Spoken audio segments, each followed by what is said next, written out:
Innal hamdalillah nahmaduhu wa nasta'inuhu wa nastaghfiruh wa na'udzu billahi min shururi anfusina wa sayyiati a'malina may yahdihillahu fala mudhillalah wa may yudlil fala hadiyalah. Asyhadu an la ilaha illallah wa asyhadu anna Muhammadan abduhu wa rasuluh.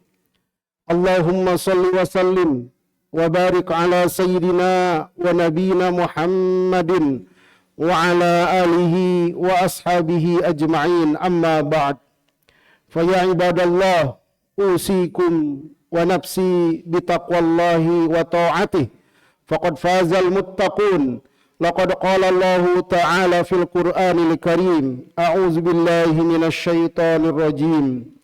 Ya ayyuhalladzina amanu taqullaha wa qulu qawlan sadida yuslih lakum a'malakum wa yaghfir lakum dzunubakum wa man yuti'illaha wa rasulahu faqad faza fawzan 'azima. Hadirin jamaah Jumat rahimakumullah. Alhamdulillah, kita bersyukur kepada Allah Subhanahu wa taala atas semua nikmat yang telah Allah berikan kepada kita semuanya. Nikmat yang tak terhingga banyaknya. Yang tersisa adalah bagaimana kita mensyukurinya. Mudah-mudahan kita selalu mendapatkan taufik dan hidayah dari Allah untuk bisa istiqamah mensyukuri semua nikmat-nikmat tersebut dengan melakukan ketaatan dan menjauhi kemaksiatan. Salawat serta salam kita berikan kepada baginda Rasulullah sallallahu alaihi wasallam, kepada keluarganya, kepada sahabatnya, kepada pengikutnya, pencinta sunnahnya, dan mudah-mudahan kita semua termasuk orang-orang yang mendapatkan syafaatnya di hari kiamat nanti. Amin ya rabbal alamin. Hadirin jamaah Jumat rahimakumullah. Khatib berpesan untuk diri khatib dan jamaah yang ada di sini. Marilah kita tingkatkan kembali keimanan dan ketakwaan kita kepada Allah Subhanahu wa taala dengan sebenar-benar takwa. Karena sesungguhnya itu adalah kunci kesuksesan hidup kita di dunia dan bekal yang paling baik pada saat kelak di akhirat. Wa tazawwadu fa inna khairaz zadit taqwa. Dan berbekalah, sesungguhnya bekal yang paling baik adalah takwa. Hadirin jamaah Jumat rahimakumullah. Rasulullah sallallahu alaihi wasallam pernah berpesan kepada salah satu sahabatnya bernama Abu Dzar Al-Ghifari. Abu Dzar Al-Ghifari ini adalah mantan preman atau mantan perampok yang bertaubat dan masuk Islam. Beliau berasal dari kampung Al-Ghifari, dan kampung Al-Ghifari terkenal dengan sarang perampok. Rasulullah berpesan kepada Abu Dzar, "Ya Aba Dzarrin, jaddidis safinata fa innal bahra amiq wa hudizzar kamilan fa innas safara ba'id wa khaffifil himla fa innal aqabata ka'ud wa akhlisil amal fa innan naqida basir." Wahai Abu Dzar, perbahurilah kapalmu karena laut itu sangat dalam.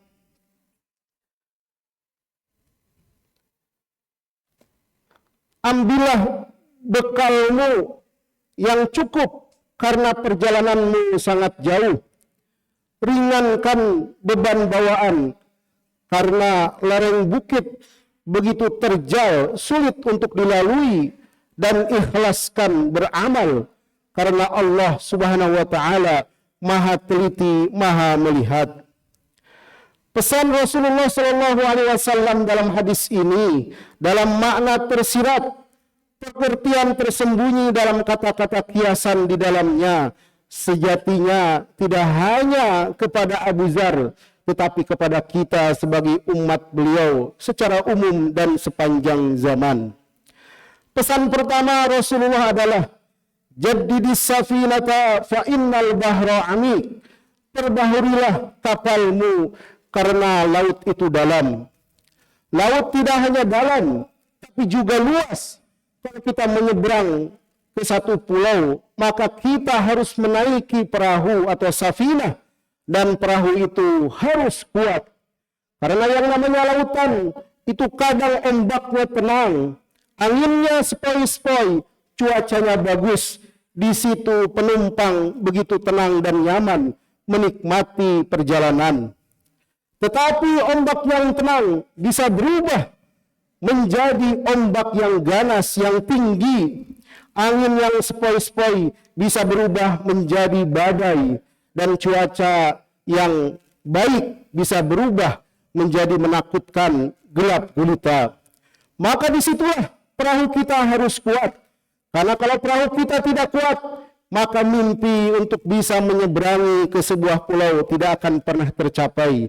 Sudah hancur di tengah jalan sebelum kita sampai ke tujuan. Hadirin yang dimuliakan Allah Subhanahu wa taala, apa pesan ini artinya? Menurut penulis Nasahihul Ibad Syekh Muhammad bin Umar An-Nawawi Al-Bantani, yang dikenal dengan Imam Nawawi Al-Bantani, perintah untuk memperbaharui perahu berarti menata niat. Niat merupakan hal pokok dalam setiap perbuatan. Sebelum seseorang berlayar, ia harus memastikan kapalnya dalam kondisi siap dan aman, memeriksa mesin, mempertimbangkan cuaca, dan lain-lain. Begitu pula dengan seseorang, antara hubungan niat dan amal, itu artinya seseorang yang ingin melakukan sesuatu, hendaklah menertibkan rencana dan tujuan yang bagus.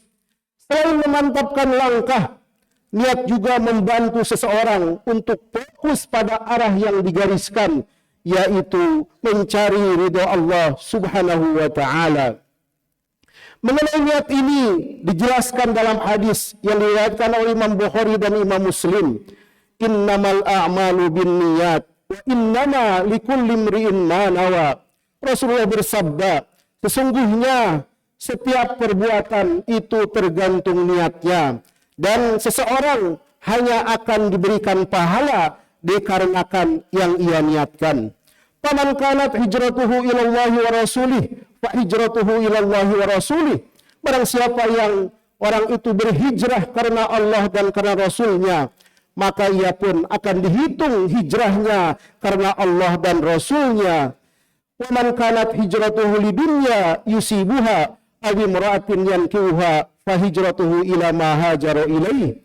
Dan barang siapa orang itu berhijrah karena tujuan dunia, maka dia akan dapatkan dunia tersebut. Atau dia berhijrah itu karena wanita yang ingin dinikahinya, maka ia akan menikahi wanita tersebut.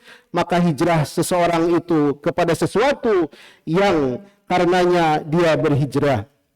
Hadirin yang dimuliakan Allah Subhanahu wa taala, itulah sebabnya ibadah sebagus apapun apabila tidak disertai dengan niat yang baik, maka akan menjadi sia-sia belaka. Tetapi perbuatan yang sekilas nampak remeh dengan niat yang tertata dan baik, maka akan menjadi memiliki nilai yang luar biasa agungnya.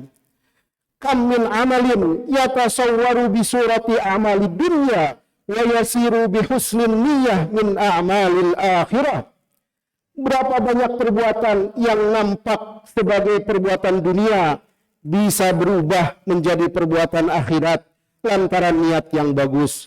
Wa kam min amalin yatasawwaru bi suratil a'malil akhirah thumma yasiru min amalid dunya bi su'in niyyah. Berapa banyak perbuatan yang terlihat seperti perbuatan-perbuatan akhirat, tetapi bisa bergeser menjadi perbuatan dunia lantaran niat yang buruk. Hadirin jamaah Jumat rahimakumullah, pesan yang kedua Rasulullah kepada Abu Dzar adalah wahudizad kamilan fa inna safara ba'id.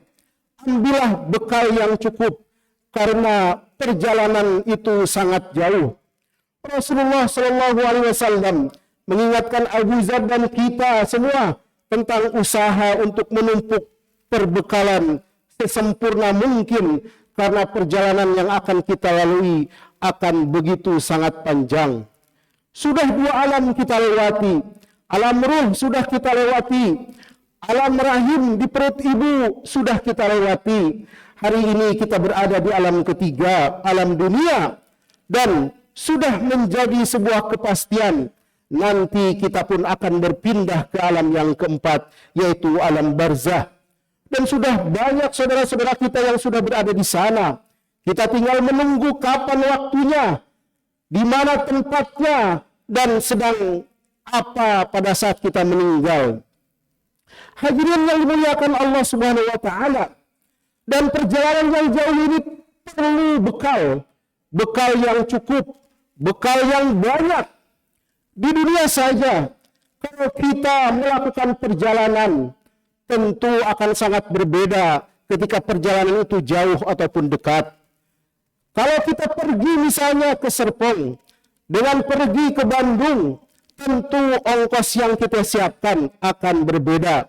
Apalagi kalau kita mau pergi ke luar negeri, bekal yang disiapkan tentu sebanyak mungkin. Jangan sampai kita kehabisan bekal dalam perjalanan. Hadirin jamaah Jumat rahimakumullah, maka dunia ini adalah tempat mengumpulkan amal untuk menjadi bekal ketika kita pulang nanti ke akhirat. Jangan sampai bekal belum banyak, bekal belum tersedia, tetapi ajal sudah datang. Syekh Nawawi menjelaskan bahwa yang dimaksud perjalanan adalah perjalanan akhirat yang penuh dengan jerih payah, melebihi perjalanan dunia yang fana. Karena perjalanan tersebut adalah perjalanan akhirat, maka bekalnya pun yang harus dibawa adalah bukan kekayaan dunia. Kita pergi ke akhirat membawa bekal amal kebaikan. Selebihnya, baik rumah, mobil, pabrik, tanah, anak, istri, jabatan, popularitas, semuanya akan ditinggal begitu saja. Di akhirat telah berlangsung hari pembalasan atas segenap perilaku yang kita lakukan di dunia. Bagi yang bekalnya tidak cukup, maka di akhirat kelak dia akan sangat menyesal. Allah sebutkan dalam Quran, ya laitani qaddamtu li hayati, duhai alangkah baiknya sekiranya aku dahulu mengerjakan amal soleh untuk hidupku ini. Hadirin yang dimuliakan Allah Subhanahu wa taala, pesan yang ketiga adalah perintah untuk meringankan beban bawaan. Karena perjalanan terjal dan berlikunya lereng gunung yang dilintasi, wa khaffifil himla fa innal aqabata ka'ud, dan ringankanlah beban bawaan karena lereng bukit sulit dilalui, tinggi dan curam. Kita mungkin pernah melihat ketika ada mobil melesat di tanjakan, cepat sekali dia sampai ke atas, tapi ada kendaraan yang sangat lambat untuk sampai puncak, bahkan terkadang sampai mundur hingga harus diganjal. Kenapa itu kendaraan sangat cepat melesat sampai ke atas? Itu karena bebannya sangat ringan. Kenapa itu kendaraan sangat lambat sampai ke atas, bahkan harus diganjal? Itu karena bebannya sangat berat.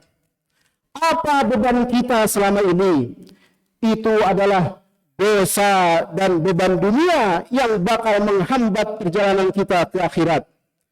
Nanti di akhirat kelak ada orang yang masuk surga kadarul khatib, seperti kilat begitu cepat sampainya. Bahkan ada orang yang masuk surga itu dalam sekejap mata, tahu-tahu dia sudah berada di pintu surga.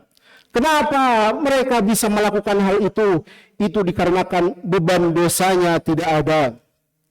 Ada juga orang yang masuk surganya sangat lama. Itu terjadi karena beban dosanya sangat banyak. Atau kalau tidak membawa dosa, dihisabnya terlalu lama. Karena itu, maka pastikan beban-beban dunia kita titipkan, sehingga membuat kita semakin langkah dalam berjalan. Titipkan harta kita kepada orang lain. Saya titipkan harta ini buat masjid. Saya titipkan harta ini buat santunan anak yatim. Saya titipkan harta ini buat wakaf.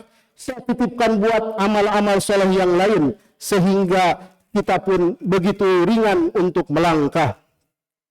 Hadirin yang dimuliakan Allah Subhanahu wa taala, perjalanan yang jauh dengan tingkat kesulitan yang tinggi menuntut seseorang untuk mempertimbangkan barang-barang bawaan saat bepergian. Ini merupakan kiasan dari anjuran untuk meninggalkan beban dunia yang bakal menghambat perjalanan akhirat. Nabi mendorong umatnya agar tidak terlalu terpukau pada kehidupan dunia, karena semakin banyak dunia, semakin banyak pula beban yang bakal ditanggung di akhirat kelak. Apalagi kalau harta itu didapatkan dari hal-hal yang diharamkan oleh Allah Subhanahu wa taala. Hadirin yang dimuliakan Allah Subhanahu wa taala, yang terakhir nasihat Rasulullah sallallahu alaihi wasallam kepada Abu Dzar adalah wakhlisil amal fa innan naqida basir, dan ikhlaskanlah beramal karena sesungguhnya Allah Maha melihat, Maha teliti. Akhlisil amal, memurnikan berbuat hanya untuk mencari ridho Allah. Maka ikhlaskan selalu amal kita. Jangan sampai kita beramal ada perasaan sombong. Kita merasa paling besar, kita merasa paling soleh, sehingga meremehkan atau merendahkan amalan orang lain. Jangan sampai dalam amalan kita ada rasa ria, mau dipuji oleh manusia, atau rasa ujub, merasa bangga dengan amal-amal yang sudah kita lakukan, atau ada perasaan sum'ah, kita beramal agar orang lain tahu, agar orang-orang mendengar tentang amal kita. Na'udzubillahi min dzalik. Hati-hati, Allah sudah sangat tahu. Fa innan naqida basir. Allah sudah tahu apa yang akan kita perbuat, apa yang ada dalam hati kita, apakah kita beramal karena Allah atau karena yang lainnya. Kita hindarkan penyakit-penyakit itu agar kita bisa selamat di dunia maupun di akhirat kelak. Hadirin jamaah Jumat rahimakumullah, demikianlah khutbah pada siang hari ini. Ada 4 pesan Nabi kepada kita semuanya. Yang pertama adalah mari kita memperbaharui, menata niat hanya untuk mencari ridho Allah. Yang kedua adalah bagaimana kita fokus di dunia ini untuk mengumpulkan bekal sebanyak mungkin.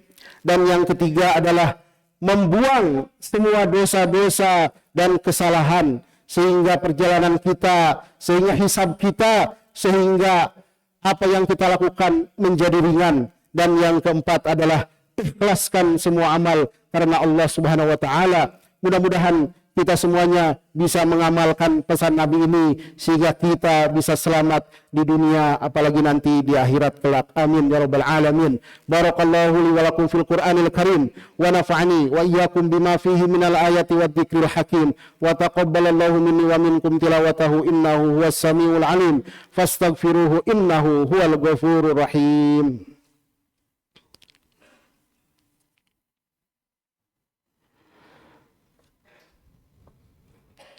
Alhamdulillahilladzi hadana li hada wa ma kunna linahtadiya laula an hadana Allah. Asyhadu an la ilaha illallah wa asyhadu anna Muhammadan abduhu wa rasuluh. Amma ba'du, fa ya ayuhan nas ittaqullaha fima amar wantahu amma naha wa'lamu anna Allah amarakum bi amrin bada fihi bi nafsihi wa sanna bi malaikatihi bi qudsihi wa qala ta'ala inna Allah wa malaikatahu yusalluna 'alan nabi ya ayyuhalladzina amanu sallu 'alaihi wa sallimu taslima. Allahumma salli ala Muhammad wa ala ali Muhammad kama sallaita ala Ibrahim wa ala ali Ibrahim wa barik ala Muhammad wa ala ali Muhammad kama barakta ala Ibrahim wa ala ali Ibrahim fil alamin innaka Hamidum Majid. Wardallahum an sadatina Abi Bakar wa Umar wa Utsman wa Ali wa anis sahabati ajma'in wa anit tabi'ina wa tabi'ihim bi ihsanin ila yaumiddin. Allahumma ighfiril mu'minina wal mu'minat wal muslimina wal muslimat al ahya'i minhum wal amwat innaka sami'un qaribun mujibud da'wat ya qadiyal hajat. Allahumma a'izil islam wal muslimin wa adil syirka wal musyrikin wansur ibadakal muwahhidin wansur man nasaraddin wakhdhul man khadalal muslimin wansur ikhwadanal mujahidin fi Palestin وانصر إخواننا المجاهدين في كل مكان. اللهم اخذل من خذل المسلمين ودمر أعداءك أعداء الدين وأعلي كلمتك إلى يوم الدين. اللهم ادفع عنا البلاء والوباء والزلازل والمحن وسوء الفتنة والمحن ما ظهر منها وما بطن عن بلدنا أندونيسيا خاصة وسائر البلدان المسلمين عامة يا رب العالمين. ربنا آتنا في الدنيا حسنة وفي الآخرة حسنة وقنا عذاب النار. عباد الله إن الله يأمرنا بالعدل والإحسان وإيتاء ذي القربى وينهى عن الفحشاء والمنكر والبغي يعظكم لعلكم تذكرون. اذكروا الله يذكركم واشكروا على نعمه يزدكم ولذكر الله أكبر وأقيموا الصلاة.